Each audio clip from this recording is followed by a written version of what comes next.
మనం చూసుకున్నట్టయితే ఆ ఆలయంలో మలమూత్ర విసర్జన అనేది జరిగింది. అంటే గుడిలోకి నేరుగా వెళ్లి ఇలాంటి ఘోరమైన పని చేయగలిగాడంటే ఏ ధైర్యంతో ఇలాంటి పనులు చేస్తున్నాడు అనుకోవాలి? ఈ తెలంగాణ లోపల ఏముందంటే ఈ గవర్నమెంట్ ఏమంటే టోటల్ గా ముస్లింకు అనుకూలంగా ఉన్న గవర్నమెంట్. వాళ్ళు ఏది చేసినా వీళ్ళు ఎలాంటి యాక్షన్ తీసుకోరు, కాబట్టి వాళ్ళు ఏదైనా చేయగలుగుతారు. ఎందుకంటే మీరు ముక్తంలో ఒక హనుమాన్ టెంపుల్లో దొరికినవాడు ఒక పిచ్చోడు, వరంగల్లో దొరికినవాడు, ఇందులో పైన దాడేసిన వాడు ఒక పిచ్చోడు. ఎక్కడ దొరికిన ఏమంటే పిచ్చోళ్ళే దొరుకుతున్నారు. ఈ గవర్నమెంట్ ఏమంటే అన్ని పిచ్చి సర్టిఫికేట్ వాళ్ళకి ఇస్తుంది కాబట్టి వాళ్ళు పిచ్చోళ్ళే పనిచేస్తున్నారు. వాడు ఒక టెంపుల్ దగ్గరకు వచ్చి ఎంత దమ్ము ధైర్యం ఉంటే వాడు వచ్చి అక్కడ మలం విసర్జన చేస్తే చెప్పండి. అంటే వీడు చేయడానికి వాడికి ఎవడో వెనుక ఉండాలి, ఏదో ఒక సంస్థ ఉండాలి, లేకపోతే సంస్థ వాడు మెంబర్ అయినా ఉండాలి. వాడికి ఆ ధైర్యం ఉంటే పనిగా వాడు ముందుకు వచ్చి ఆ పని చేయగలిగిండు. ఇప్పుడు ఆ పని చేసేవాడు కాదు కదా. దొరికిన వాళ్ళందరూ పిచ్చరు అని చెప్పేసి ఏదో కొద్ది రోజు జైలుకి వెళ్తున్నారు, బయటకు వస్తున్నారు, వదిలిస్తున్నారు. ఎవరికైనా కరెక్ట్ పనిష్మెంట్ జరిగిందా? జరగలేదు. ఎందుకు జరగదంటే మన ప్రభుత్వం అట్లా ఉన్నాయి, మన రంగం అట్లా ఉంది, ఓటు బ్యాంక్ రాజకీయాలు అట్లా ఉన్నాయి. మరి హిందూ రాజకీయ నాయకుల్లో అన్ని పార్టీల హిందూ రాజకీయ నాయకులు ఏమైనా గట్టిగా మాట్లాడతారా? ఎందుకంటే వాళ్ళు మాట్లాడితే వాళ్ళ ఓట్లు పోతాయి, వాళ్ళ స్థిరత్వం దెబ్బతింటారు, కాబట్టి వాళ్ళు మాట్లాడరు.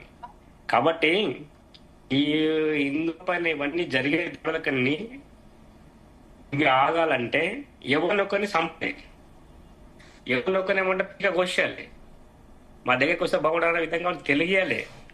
అప్పుడు మనం ఎన్నిసార్లు ధర్నా చేసి ఈ మాటలు మాట్లాడి ఇవన్నీ చేసి ఇట్లా ఉంటుంది వ్యవస్థ. మనం వాళ్ళ దగ్గరికి పోవడానికి ఎంత భయపడుతున్నామో మన దగ్గరికి వాళ్ళు రావడానికి భయపడాలి.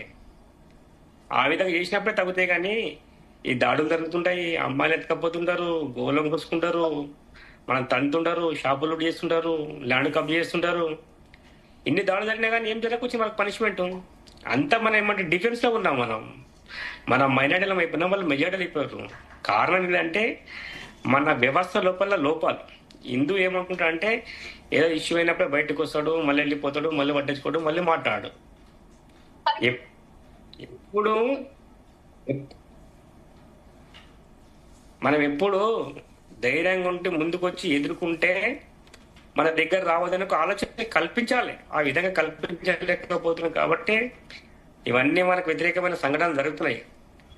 కాబట్టి మనం ఒక సంఘటితంగా ఉండేసి ఇలాంటి వాళ్ళకి ఏమంటే కరెక్ట్ బుద్ధి చెప్పాలి, ఇలాంటి సపోర్ట్ చేసే వ్యవస్థకి కూడా మనం బుద్ధి చెప్పాలి, ప్రభుత్వానికి కూడా బుద్ధి చెప్పాలి. అప్పుడే మన ధర్మాన్ని రక్షించుకోగలుగుతాం. లేకుంటే మనకన్నా ఇంతకన్నా ముందు చాలా జరిగినాయి, ఇప్పుడు జరుగుతున్నాయి, రేపు కూడా జరుగుతాయి, జరుగుతూనే పోతాయి. కానీ ఎక్కడో పులి స్టాప్ పెట్టాలి. మన దగ్గర కొందరు పనిచేస్తారు, అవసరం గురించి పనిచేస్తున్నారు, కొందరు మాట్లాడతారు, అవసరం గురించి మాట్లాడతారు. ఇష్యూ కట్టుకుంటామంటే చివరి వరకు పనిచేస్తూ దాన్ని విజయం సాధించే విధంగా పనిచేస్తే ఏమైనా లాభం ఉంటుంది. ఎస్, మనతో పాటు విశాల్ గారు జాయిన్ అయ్యారు. విశాల్ గారు నమస్తే అండి, అన్మ్యూట్ చేసుకోండి. మీరు అంటే మీరు సఫీల్గూడలోనే ఉంటారా? నేను ఉండేది తార్నాక దగ్గర ఉంటానండి. ఓకే, మీరు వెళ్ళి చూసి వచ్చారా? వెళ్ళానండి. అక్కడ అంటే పరిస్థితి ఎలా ఉంది అసలు? ఇలాంటి ఘటనలు అంటే ఎందుకు జరిగింది అసలు ఈ ఘటన? దీనికి గల కారణాలు ఏంటి? ఎవరు చూస్తారు అసలు? ఇది అంతా ఏంటి? అయితే ఇది ఫస్ట్ టైం కాదండి. ఇంతకు ముందుకు మనం చూసినాం, ముత్యాలమ్మ టెంపుల్ దగ్గర కూడా సేమ్ ఇన్సిడెంట్ జరిగింది. అక్కడ కూడా ఒక ముస్లిం ఆయన లోపల అమ్మవారి టెంపుల్ లోపలికి వెళ్ళేసి కాళ్ళతో తనేసి అమ్మవారి విగ్రహాన్ని ఆయన తన్నడం జరిగింది. ఆ టైంలో కూడా అన్ని ఆర్గనైజేషన్, హిందూ ఆర్గనైజేషన్స్ అందరు కలిసి ధర్నా చేశారు, ప్రొటెస్ట్ చేశారు. చాలా భారీ ఎత్తున హిందూ అనుకున్న వాళ్ళు ప్రతి ఒక్కరు వచ్చారు. ఆర్గనైజేషన్స్ కూడా పక్కకు పెడితే ప్రతి ఒక్క హిందూ స్పందించి ఆ ధర్నాలో పాల్గొన్నారు. అయితే అప్పుడు కూడా గవర్నమెంట్ చూస్తే గవర్నమెంట్ ఆ టైంలో కూడా అక్రమ కేసులు పెట్టినారు. 30 మంది మీద అటెంప్ట్ మర్డర్ కేసులు పెట్టినారు ఖాళీ ప్రొటెస్ట్ చేసినందుకు. ఆ తర్వాత నేషనల్ హ్యూమన్ రైట్స్ కమిషన్ లో పిటిషన్ వేసి చాలా మంది ఆ కేసులకు విత్డ్రా అయ్యేలాగా చేసుకున్నారు. అంటే అక్రమ కేసులు పెట్టినారు అని గవర్నమెంట్ ఒత్తిడి వల్లనే ఈ అక్రమ కేసులు కూడా పెట్టినారు. సో ఇదే ఇన్సిడెంట్ మళ్ళీ రీసెంట్లీ చూస్తే రాంపల్లిలో హనుమంతుని చెయ్యి ఎవరో అన్నోన్ పర్సన్ ధ్వంసం చేశారు. ఎవరు చేసిరు అనేది ఇప్పటికి కూడా తెలియదు.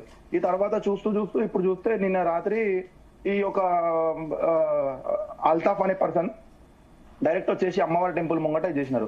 అంటే మనకు తెలిసింది ఏంటంటే అల్తాఫ్ ఇక్కడోడు కాదు, వీడు మన బీదర్, కర్ణాటక బీదర్ సంబంధించిన ఆయన ఏజ్ కూడా చాలా పెద్ద ఏజ్ ఏమో 26 ఇయర్స్. 26 ఇయర్స్ లో ఆయన మెంటాలిటీ ఎంత అదైందంటే ఆయన దేవుళ్ళ అంటే గుళ్ళ మీద హిందూ సంబంధించిన ఏవైనా కానివ్వండి, గోశాలలు కానివ్వండి, గుడులు కానివ్వండి, హిందూ ఏదైనా కానివ్వండి, దాని మీద ధ్వంసం చేయాలా, దాని మీద అటాక్ చేయాలన్న మెంటాలిటీ వాళ్ళకు ఎక్కడి నుంచి వస్తుంది అన్న చాలా పెద్ద క్వశ్చన్ మార్క్ ఇది.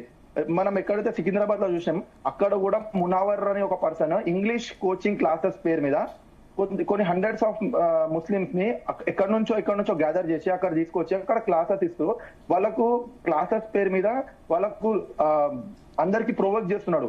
అంటే వెళ్ళేసి గుళ్ళ మీద దాడి చేయండి అని. అప్పుడు కూడా ఆ రోజు కూడా మునావర్ మీద అంత పెద్ద ఎంక్వైరీ ఏం జరగలేదు. స్టేట్ గవర్నమెంట్ యాక్చువల్లీ దాని మీద పెద్ద ఎంక్వైరీ జరిపితే దీని ఇంకా ఎవరెవరు ఉన్నారు వస్తారు బయట రోడ్ల మీద అంతమంది వెళ్తున్నారు. కానీ ఈయననే ఎందుకు అక్కడికి వెళ్ళడం జరిగింది అంటే ఈయనకి ఎందుకు పర్టికులర్ గా అక్కడ వెళ్ళేసి అదే ప్లేస్ లో చేయాల్సి వచ్చింది ఆయన చేసిన థింగ్స్ అంటే దాంట్లో వాని ఇంకా ఎవరో ఉండొచ్చు, వానికి ఎవరో బ్రెయిన్ వాష్ చేయొచ్చు. ఇదంతా జరిగినందుకే వాడు చేసిండు. అయితే లోకల్లో అడిగితే వాళ్ళు ఏమన్నారు అంటే ఆ టెంపుల్ ముంగట ఏదో కొత్తిమీర, కరేపాకు, పుదీనా అన్ని అమ్ముకుంటారు వాళ్ళ చుట్టాలు, అయితే ఆయన దగ్గరకు వచ్చినారు అని. సో టెంపుల్ ముంగట ఎక్కడ తెలంగాణ స్టేట్ గానీ ఎక్కడైనా కానివ్వండి, టెంపుల్ ముంగట కానీ గోశాలల ముంగట కానీ ఈ అన్ని మతస్థులు ఎవరైతే ఉన్నారు కదా వేరే రిలీజన్ వాళ్ళ అందరినీ ఎందుకు పెట్టడానికి ఇప్పుడు ఎక్కడైనా వేరే రిలీజన్ వాళ్ళ సంబంధించిన దగ్గర ఎవరైనా హిందువులు ఏమైనా అమ్మడం చూసిరా? అసలు రానియరు. అటువంటిది మన దాని ముంగట మనం ఎందుకు రానియాలా? సో హిందూ సమాజం కూడా ఎక్కడ అయితే ఇట్లాంటి ప్లేసెస్ లో పువ్వులు కానీ కొబ్బరికాయలు కానీ ఏమున్నా కూడా మన వాళ్ళ దగ్గరే కొనుక్కోవాలా, ఇట్లాంటి వాళ్ళని ఎంకరేజ్ చేయదు. ఇది చాలా పెద్ద సెక్యూరిటీ ల్యాప్సెస్. సరే ఈ రోజు నిన్న జరిగింది, ఈ రోజు జరిగింది, మళ్ళీ రేపు పొద్దుగాలే మన సిటీలో